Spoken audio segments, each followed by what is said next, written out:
ఈరోజు ఎన్నో రకాల సమస్యలతో రకరకాలుగా నలిగిపోతున్నాం. సమాధానకర్త యేసయ్య.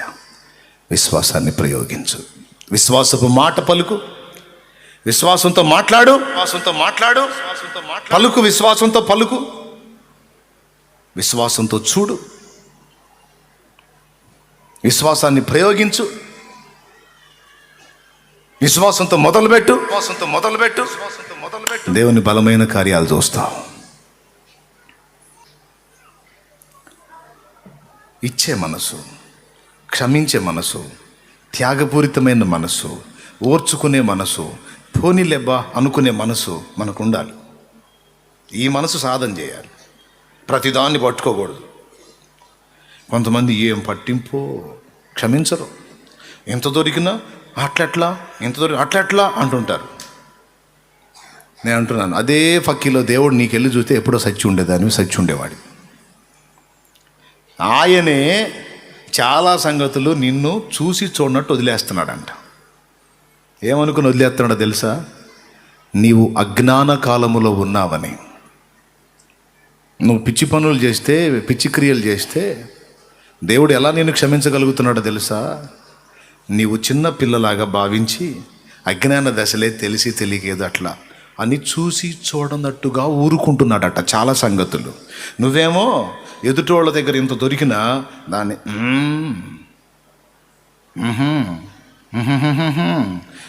అట్లెందుకు ఇట్లెందుకని ఏమి రాస్తారో నోట్సులు జనం. అవతరాలు ఎంత దొరికినా సరే ఉతుకుడు సెక్షన్, ప్రచారం. క్షమించే మనసు, దాతృత్వం కలిగిన మనసు,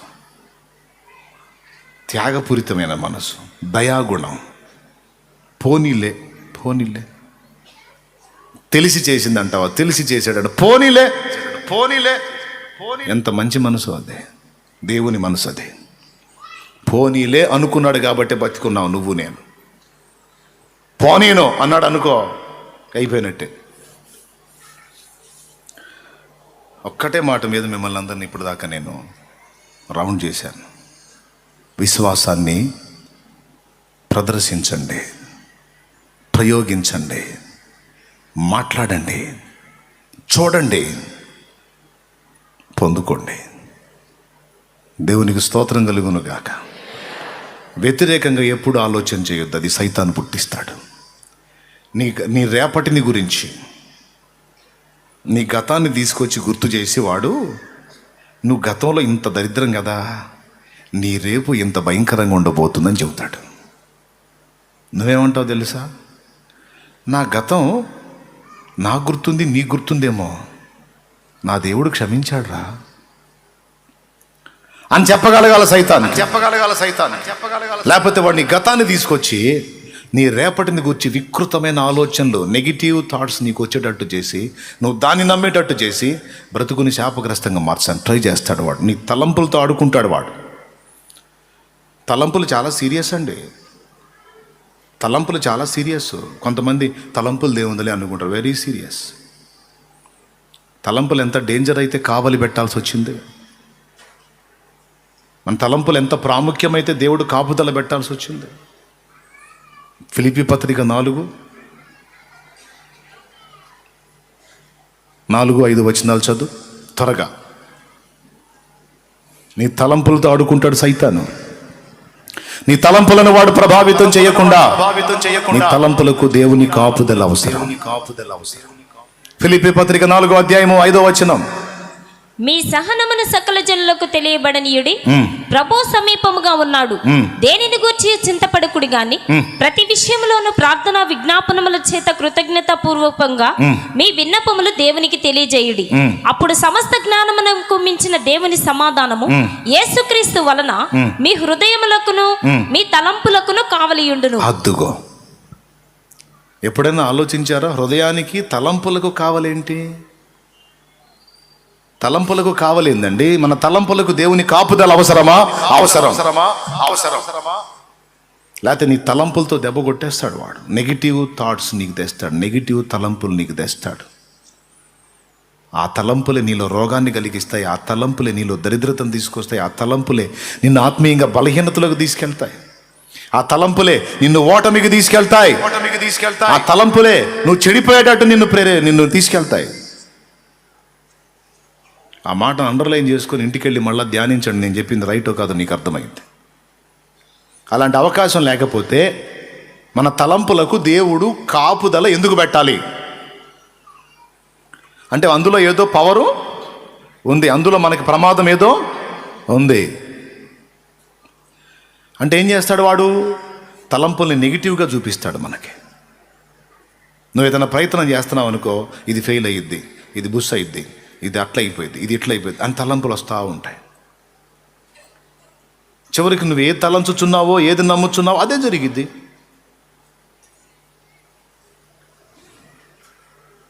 ప్రియులారా, మన తలంపుల్లోని ఆడుకుంటాడు సాతాను, వాడుకుంటాడు. అందుకే నేను చెప్తున్నా, నెగిటివ్గా ఆలోచించే వాళ్ళని నా పక్కన ఉంటానికి కూడా ఇష్టపడను నేను. నిజంగా వ్యతిరేకంగా ఆలోచించే రకాలు నా పక్కన ఉన్నా చేదరపడుతుంటుంది నాకు. వీళ్ళు ఎప్పుడు దూరం అయిపోతారో నాకు అనిపిస్తుంటుంది. మీకు అర్థమైందా నేను చెప్పింది?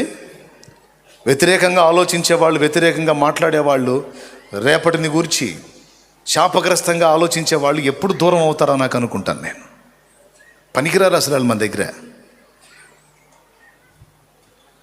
ఆశీర్వాదకరమైన వాక్కు ఉండాలి, శుభప్రదమైన వాక్కు ఉండాలి, నిరీక్షణతో కూడిన వాక్కు ఉండాలి, రేపటిని గూర్చి శుభప్రదమైన మాట పలికే విధానం ఉండాలండి.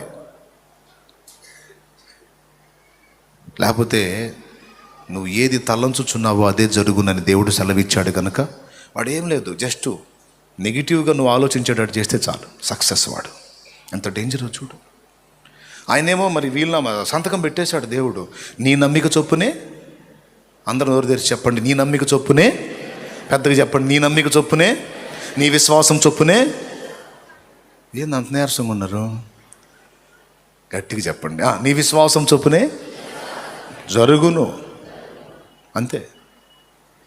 ఇప్పుడు వాడు ఇంకా ఏం చేయాల్సిన అవసరం లేదు. నీ ఆత్మీయ జీవితాన్ని గురించి నువ్వు నిలవలేవు, నువ్వు పడిపోతావు, కష్టం, గొప్ప గొప్ప వాళ్ళే పడిపోయారు, నువ్వెంత, నువ్వు పడిపోతావు. ఈ తలంపుని తెచ్చాడు అనుకో, నిజమే కష్టమే, నిజమే ఉండలేను, నిజమే కష్టమే. డిషా ఏంటిది? డిషా అయిపోయింది, పడిపోయింది. ఇప్పుడు ఈ పరిస్థితి నుంచి నువ్వు బయటపడటం కష్టం, సాధ్యం కాదు, జరగదు, అంతా వ్యతిరేకంగా ఉంది, అన్నీ కలిసి వచ్చినాయి, అంతా తేడానే, అంతా ఏదో మొత్తానికి ఏదో మూడింది, మొత్తానికి ఏదో జరగబోతుంది.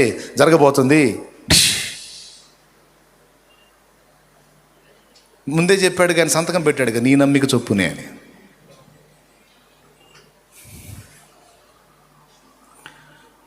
ఆమెమి నమ్మింది? ఆయన వస్త్రపు చెంగును మాత్రము ముట్టినా చాలు బాగుపడతాను అనుకుంది. అసలు సహజంగా ఏమనుకుంటారు? ఆయన నా మీద చేయి ఉంచితే బాగుపడతానని. కానీ ఏమేమి నమ్మింది? ఆయన చేయి అవసరంలా, ఆయన ఉమ్మూసి బురద చేసి నాకేం రాయాల్సిన అవసరంలా, నన్ను ముట్టాల్సిన అవసరంలా, నేను ఆయన వస్త్రాన్ని ముట్టితే చాలు బాగుపడతాను అనుకుంది. బాగుపడింది. బాగుపడ్డ తర్వాత ఆయన ఆమెకేం చెప్పాడు? ఒక్కసారి చదవండి.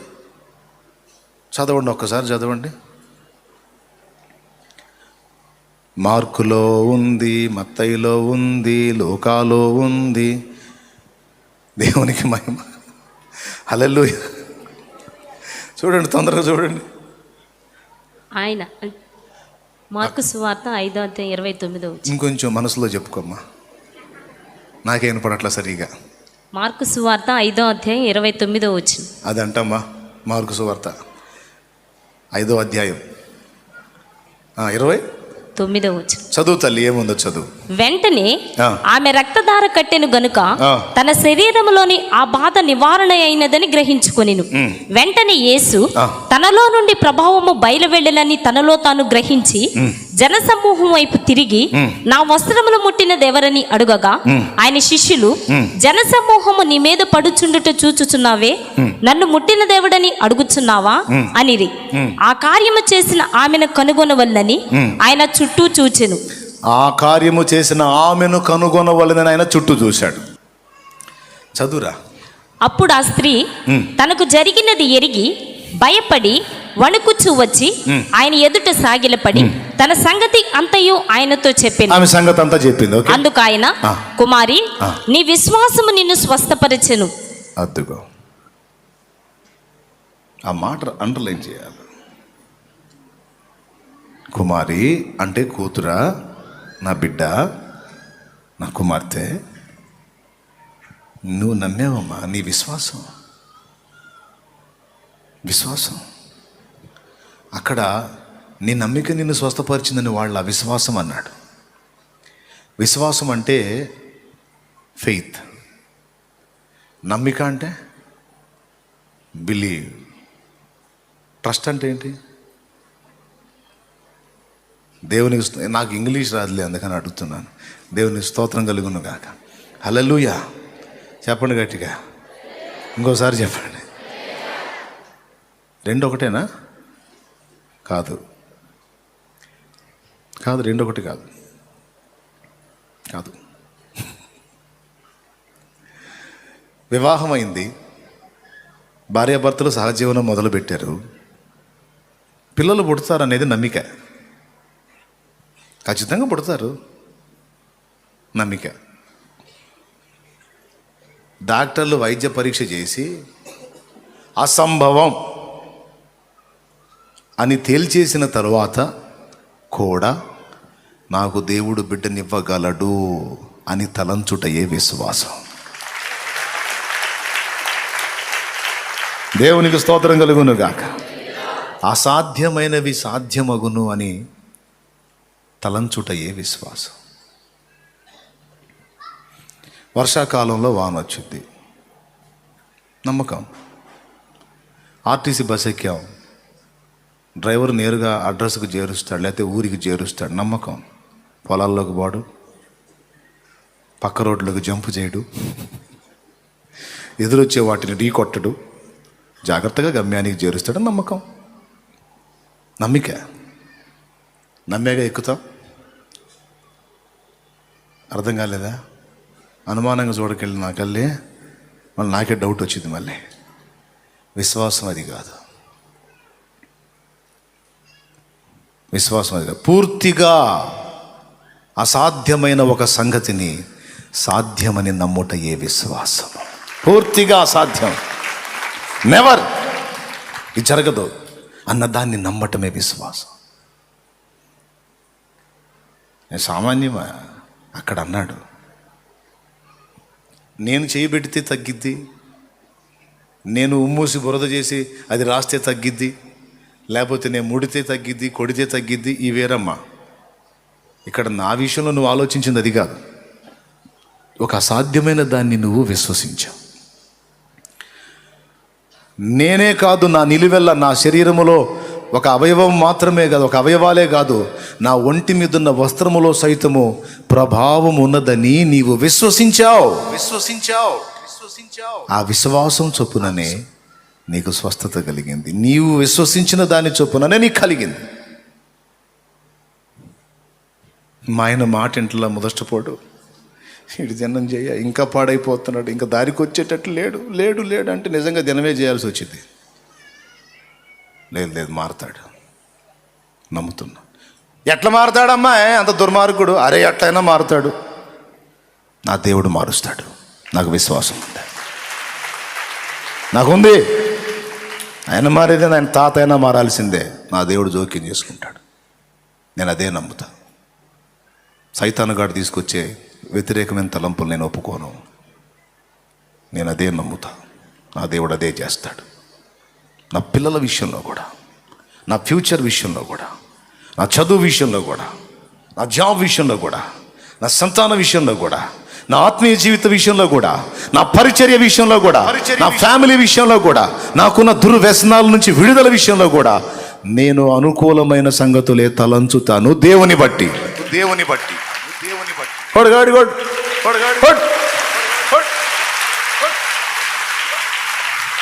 నేను యుక్తమైన సంగతులే తలంచుతాను నా దేవుని బట్టి. నా తలంపులను చెడిపోనీను, నా ఆలోచనలను చెడిపోనీను. ఒక్కొక్క భర్త భార్యని అనుమానపడతాడు, పాపం మామూలుగా మంచిదే ఆమె. విశ్వాసం ఎంత డేంజరో చూడండి. విశ్వాసం సరిగా ఉపయోగించితే అమృతం, ఆ విశ్వాసాన్ని భిన్నంగా ఉపయోగిస్తే ఆ విశ్వాసమే విషం. భార్య మంచిదే, వీడికి డౌటు. ఇక తన తలంపుల నిండా తను ఎక్కడికి పోయినా ఆ అమ్మాయి గురించి నెగిటివ్గా ఆలోచించడం మొదలు పెడతాడు. ఎప్పుడైతే ఇతని తలంపులలో సదరు వ్యక్తి గురించి వ్యతిరేక తలంపులతో నింపబడటం మొదలుపెట్టి అలా ఆలోచించటం మొదలుపెట్టాడో దాన్ని ఆధారం చేసుకొని సైతాన్ అక్కడ పనిచేయటం మొదలు పెడతాడు. చివరికి అతడు ఏవేవైతే తలంపు నిండా నింపుకున్నాడో అవన్నీ ఇక పిక్చర్ అయి కనపడుతుంటాయి. రియల్గా పిక్చర్ చూస్తాడు ఇక రియల్గా. ఎంత డేంజరో చూడు. ఎందుకు నమ్మాలి? డైరెక్ట్గా అబ్రహాం భార్య అయిన శారాను తీసుకొని పోయాడు ఫరో. అబ్రహాం ఏం గందరగోళం కాల. తెలుసు శారా ఎంత పరిశుద్ధురాలో, ఎంత నీతిమంతురాలో, ఎంత యోగ్యురాలో, ఎంత ఉత్తమురాలో అబ్రహాంకు తెలుసు అని నేను అంటాను అనుకుంటున్నారా? నేను అనను. శారా ఒక స్త్రీ, బలహీనరాలు.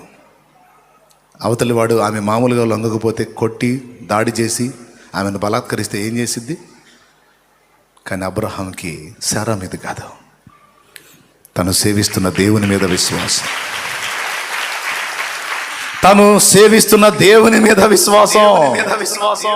ఎంత విశ్వాసమో తెలుసా? ఒరే ఫరో, నా భార్యను తీసుకెళ్ళి ఇంట్లో పెట్టుకుంటావా? టోటల్ మీ మిషన్లన్నీ బ్రేక్ అయిపోతాయి అనుకున్నాడు. శారా అక్కడ ఉన్నన్ని రోజులు, అర్థం చేసుకోండి, ఓపెన్గా చెప్పను, పురుషుడైన వాడు పురుషుడు అన్నట్టుగానే లేడు.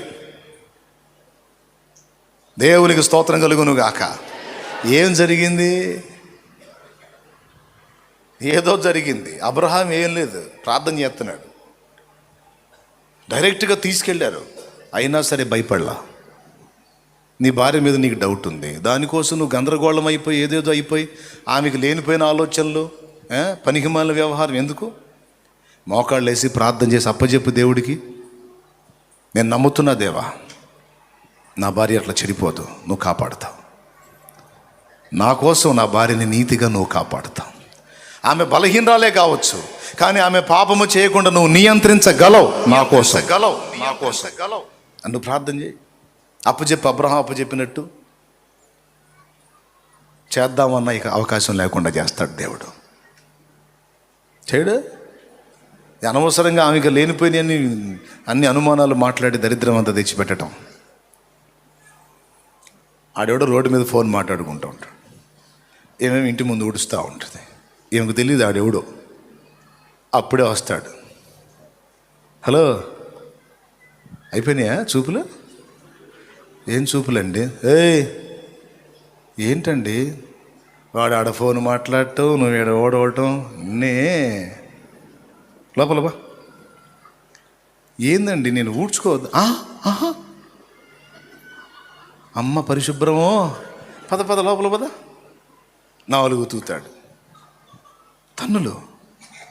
వాడెవడో ఈమెకు తెలియదు పాపం, నిజంగా తెలియదు. ఇక మరుసటి రోజు నుంచి ఏం చేసింది మీరు చెప్పండి? బయటికి చీపురు తీసుకొచ్చినప్పుడు చుట్టూ చూస్తుంటుందా ఉండదా? ఎందుకు? ఆ దరిద్రుడు ఏమన్నా మళ్ళీ వచ్చాడేమో, వాడిని చూసి మళ్ళీ ఇవ్వాలని దంతాడేమో అని వెతుక్కోదా? అట్లా చుట్టూ చూస్తా ఊడిసేటప్పుడు మళ్ళీ వస్తాడు. ఏంటి ఈరోజు రాలేదా? మిస్ అయ్యేది వెతుకుతున్నావా? అరే ఇప్పుడేం చేయాలా? చేతులారా లేనిపోయిన వాటిని గుర్తు చేసి తలంపుల్లోకి తెచ్చి, వీడి తలంపులతో అవతల వ్యక్తిని కూడా కల్మషం చేసి పాడు చేసి చేతులారా నాశనం చేసుకుంటారు కుటుంబాలు. అందుకే చెబుతున్నాయి, తలంపులు జాగ్రత్త. దేవుని బట్టి నీ బిడ్డని గురించైనా, భర్తని గురించైనా, భార్యని గురించైనా, కుటుంబాన్ని గురించైనా, ఇతర వ్యక్తులను గురించైనా పాజిటివ్గా తలంచు, శుభప్రదంగా ఆలోచించు, క్షేమకరంగా ఆలోచించు, దీవెనకరంగా ఆలోచించు. ఒకవేళ నెగిటివ్గా ఉన్నా, వ్యతిరేకంగా ఉన్నా, తేడాగా ఉన్నా సరే నా దేవుడు దాన్ని సరిచేయగలడు అని నమ్ముటయ్యే విశ్వాసం. వీటితో నింపబడాలి. 100కి 1,000,000 చెబుతా ఇదే మొక్క. నీకు బాగా మైండ్లోకి ఎక్కాలి. ఎక్కితేనే శుభప్రదమైన జీవితాన్ని అనుభవించగలుగుతారు. సడలని విశ్వాసం మన నర నరమున ఉంటే నరకాలే తలవంచవా. సడలని విశ్వాసం మన నర నరమున ఉంటే నరకాలే తలదించవా. వస్తాడు వస్తాడు దివిని విడిచి వడివడిగా దిగి వస్తాడు. ఆ కరుణామయుడు తాను తిరిగొస్తాడు. వస్తాడు వస్తాడు. ఈ పాట మొత్తంలో ఈ లైన్ అంటే భలే ఇష్టం నాకు. సడలని విశ్వాసం మన నర నరమున ఉంటే, నరకమైనా సరే నీ జీవితం అది స్వర్గంగా ఆయన మారుస్తాడు. అలా మారాలంటే నీ విశ్వాసమే ఆధారం. నీ విశ్వాసమే. కుమారి, నా విశ్వాసం నిన్ను స్వస్థపరిచింది అన్నాడా? నీ విశ్వాసమే నిన్ను స్వస్థపరిచింది అన్నాడు. దీన్ని దృష్టిలో పెట్టుకొని జాగ్రత్త, మీ తలంపులు జాగ్రత్త. విశ్వాసము ప్రయోగిస్తున్నావు, బ్యాడ్ తలంపులైనా ప్రయోగిస్తున్నావు, మంచి తలంపులైనా ప్రయోగిస్తున్నావు. ప్రతి సంగతికి అన్నీ వచ్చినాయి, ఇందులో అన్నీ వచ్చినాయి. పిల్లలు పాడైపోతారేమో అయ్యిద్ది అంతే.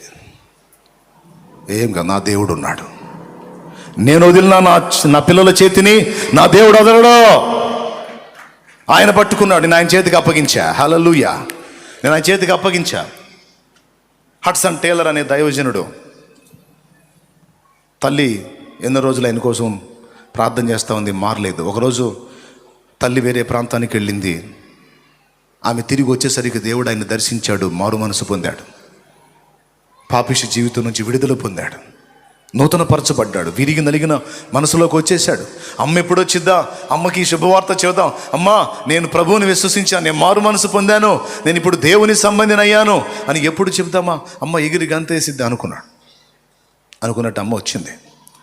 కొన్ని రోజుల తర్వాత అమ్మ వచ్చినప్పుడు సంతోషంగా అమ్మ దగ్గరికి వెళ్ళి అమ్మకి చెప్పాడు, అమ్మ నేను మారు మనసు పొందాను, నేను రక్షణానుభవంలోకి రావడానికి సిద్ధమవుతున్నా, నేను ఇక పాత జీవితాన్ని వదిలేసుకుంటున్నాను, నేను దేవుని చేత దర్శింపబడ్డాను అని ఆయన సోపేద ఆయన చెప్పాడు.